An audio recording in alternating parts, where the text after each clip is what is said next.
Welcome to Donmar TV News Channel. Okay, magandang hapon sa inyong lahat. It's 3 o'clock in the afternoon here in the Philippines. At itong ating balita ngayon is very trending and umiinit ito ngayon sa social media. No, itong si Senator Amy Marcos nakisali na rin kay Vice President Inday Sara Duterte. No? May video na may pinasaringan sila dito sa itong tambaluslos na word, okay? Na alam naman natin yung kahapon nagtrending yung kay VP Sara na post niya sa Instagram na may pinasaringan siya na tambaluslos raw kung sino man yan, di ba? Ipapakita ko yung video sa inyo na itong si VP Sara at itong si Senator Amy Marcos nag-video. May pinasaringan. Okay? Pero bago ang lahat, help me na i-like at i-share itong video natin sa Facebook at sa YouTube para naman marami ang makakita, kakalat ito. Okay? Sabay-sabay tayong mag-like and share. 1, 2, 3, go. Thank you. And also guys, subscribe, follow Donmar TV kung bago ka pa lang dito sa aking channel, sa aking page para lagi kayong updated sa mga maiinit na balita na kagaya nito. Okay? Sabay-sabay tayong mag-follow and subscribe. 1, 2, 3, go. Thank you. Okay, let's go directly dito sa ating balita na ito ngang si Senator Amy Marcos nakisali na rin kay Vice President Inday Sara Duterte dito sa tambaluslos na pinariringgan nila. Okay? So i-play natin itong video at magre-react tayo dito. Okay? Let's play the video. Over the weekend, naging usap-usapan din yung katagang or salitang tambalos-los. Actually, first time ko lang din itong narinig. At ito nga, yung salitang ginamit ni Vice President Sara Duterte sa kanyang post para pasaringan ang isang tao matapos niyang kumalas sa lakas CMD. Daryl, tambalos-los ka. Ala, tigilan mo na daw. Tambalos. Si Daryl yung director ang kanilang pinariringgan dito. Okay, sa video. Okay, sa video. Mamaya, explain ko sa inyo. Mag-react tayo dyan. Nagtatawanan pa sina Vice President Sara Duterte at Senator Amy Marcos sa video na ito kung saan tinawag ni VP na tambalos-los ang direktor na si Daryl Yap. Ang video na yan ipinost kahapon ilang oras bago ang makahulugang Instagram post ni VP Sara na may caption na sa iyong ambisyon, do not be tambalos-los. Ang tambalos-los ay isang halimaw o isang klase ng mythical creature sa Visayas na may malaking bibig at ari. Malaking bibig at ano yun? Visayas na may malaking bibig at ari. Malaking bibig at ari. Ginagamit ito ng mga Bisaya bilang pang-insulto sa isang lalaking puro daldal lang. Remember ha? Lalaki. Ang pahayag na ito ni VP Sara nangyari sa gitna ng tensyon sa Kamara at sa pagkalas niya sa partidong Lakas CMD. Okay. So yan. Nagtrending yung video nila Vice President Inday Sara Duterte, itong si Senator Amy, na may pinariringgan dito may pinasaringan sila dito sa tambaluslos kung sino mayang tambaluslos na yan na politician, no? Itong video, no? Para sa akin itong video ni Amy at ni Vice President Inday Sara Duterte, dinaan na lang ito sa biro. Dinaan na lang ito sa biro, guys. No, nagtatawanan sila, nagbi-video at si Direct Daryl Yap ang kanilang pinatutungkulan. Pero alam naman natin kaibigan nila yan si Daryl Yap, no?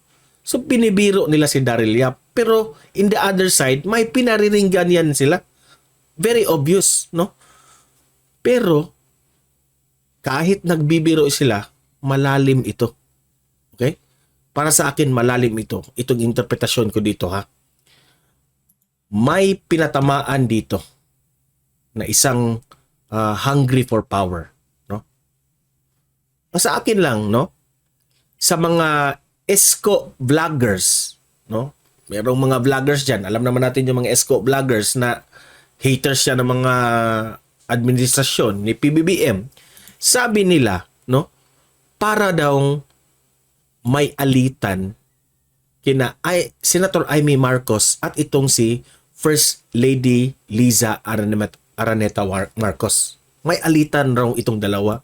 Which is, ako naman, natatawa ako dito.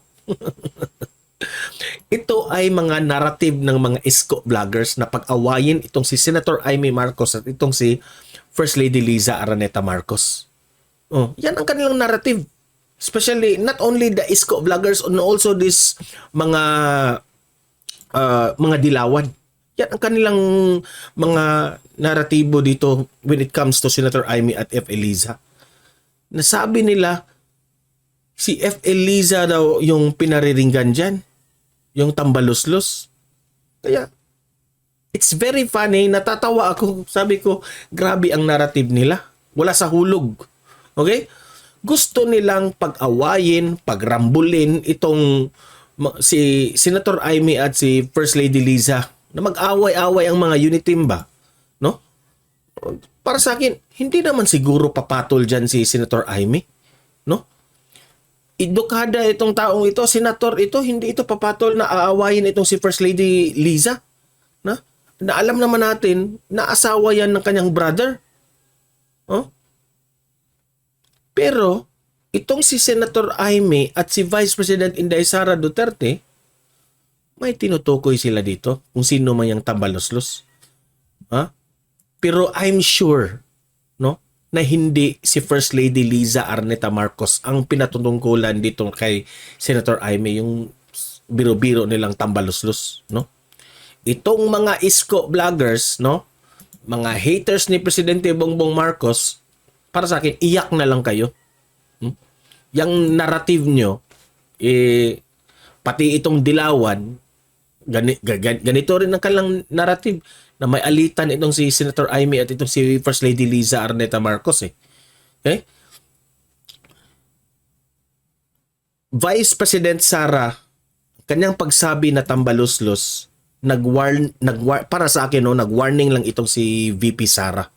Nag-warning lang siya dito sa mga politicians na masasabi natin hungry sa power. Ha? Gustong maluklok dyan kung anumang posisyon. Obvious naman Oh. Tanong ko, sino ba yung napapraning dyan sa house? Tanong, sinong napapraning dyan sa house na sulsul kay House Speaker Martin Romualdez? Oh, nakapalibot dyan mga dilaw. Oh. Yun ang mga napapraning Obsessed sila to the point na dinemote nila itong si former President Gloria Macapagal Arroyo. No?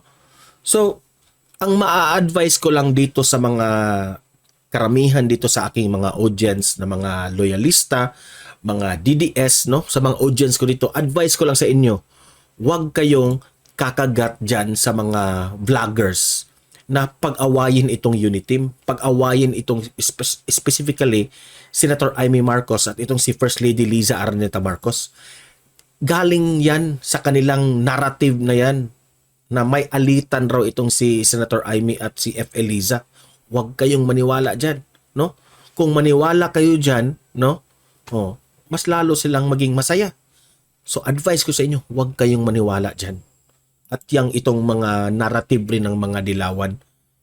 Kasi para sa kanila, kapag mabuwag itong lakas si MD, mabuwag itong mga relationships ng mga Marcoses, sila raw ang magtatanggumpay sa darating na election, which is ang layo. Hindi naman nanalo yung Leni Robredo ninyo. Hindi naman nanalo yung Isko Moreno nyo. Talo na kayo. Okay? So, it's very obvious na yung kumakalat na yan na tambaluslos ni Vice President Inday Sara Duterte, galit lang siya dito sa mga members ng Lakas CMD na it's very nakakahiya yung namumulitika tayo. It's too early, no? Na pinangunahan yung dinemote ang isang tao para raw meron raw magaganap na kudita, ganun ba? No?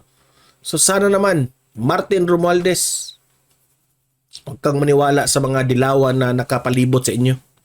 Okay? So kayong mga audience ko dito, no? Libre kayong mag-comment, mag-react tungkol sa issue na ito.